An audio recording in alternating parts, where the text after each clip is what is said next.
When you play the Game of Thrones, you Subscribe and like. or you die. There is no middle ground. Alright, hello YouTube, welcome back to the Grease Comedy YouTube channel. Today's video, we're going to be talking about, did Tywin know about the Purple Wedding? Now, there's a lot of ways you can go with this question. The first one we're going to kind of answer and talk about at the beginning of the video is, did Tywin know that the Purple Wedding was going to happen? But before we get into the video, if you guys like to like, subscribe, and comment for more of these type of A Song of Ice and Fire theory videos and stuff like that. Also, we're going to be doing a lot of House of the Dragon content going into the next few weeks alongside of Rings of Power. Not sure how much I'm going to like Rings of Power, but we're going to be doing some review videos. Maybe we're going to be trashing it. Who knows? We might do some drinking streams with Rings of Power. Not sure there. But getting into the video, did Tywin know about the Purple Wedding? Now, first of all, I'm going to say no on I don't think he knew it was going to happen. I think he, in his mind, knew that it was a possibility just based on the fact of who Joffrey was. He was a terrible guy. He was a bad king. Tywin says as much. I think Tywin had an inkling that it was possible that someone would attempt to, but I just think he didn't care.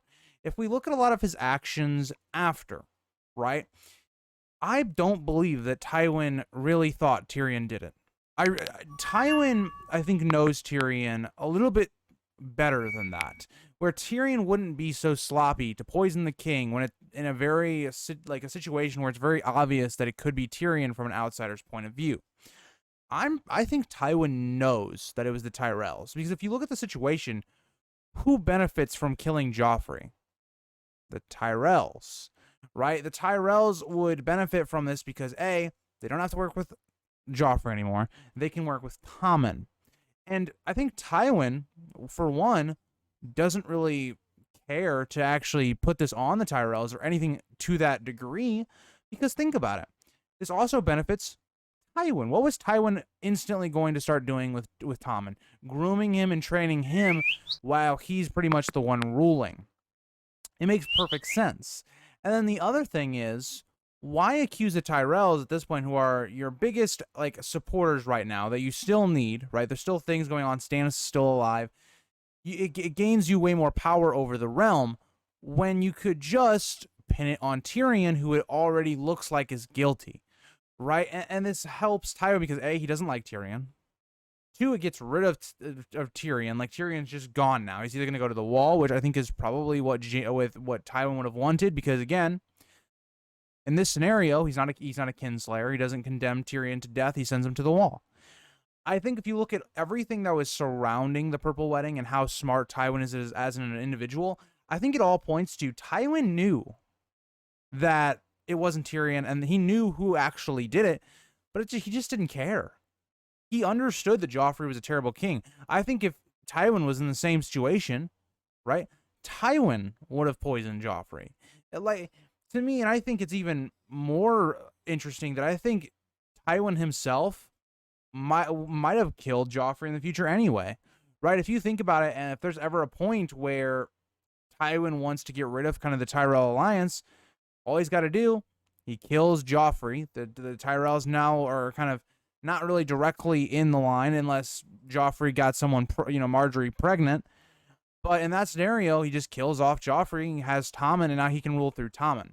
So, in my opinion, I think that was always Tywin's backup plan. I think Tywin's backup plan was always to have a Tommen be the person to rule. Because I think what would have ended up happening is, say Joffrey gets Marjorie pregnant. They have a male heir.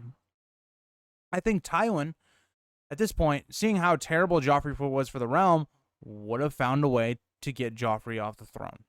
Or the Tyrells would have done it for him at that point too. Right, because then it's like, okay, now that we have this male heir who can be kind of made the king, and I can rule in his stead until that comes. That, to me, I think was what Tywin's real plan was. The whole plan was to get rid of Joffrey at some point. He's a terrible king. We know that from a lot of his decision-making, whether that be with Ned Stark being executed, whether that's his public treatment of Sansa, whether that's his how the public views him and how terrible he was on that regard as well. So to me, everything points to Tywin knowing. I don't think Tywin knew that exactly during the wedding between Marjorie and Joffrey that it was going to happen, per se. I think he definitely thought it could, and I think he thought it was a possibility. But with all that being said, my general consensus for this is yes. Tywin did know, for the most part, who did the purple wedding, and also didn't care. So yeah, let me know what your guys' thoughts are in this video and what you guys think about this topic. But until next one, bye guys. Hope you have a great week. If you think this has a happy ending, you haven't been paying attention.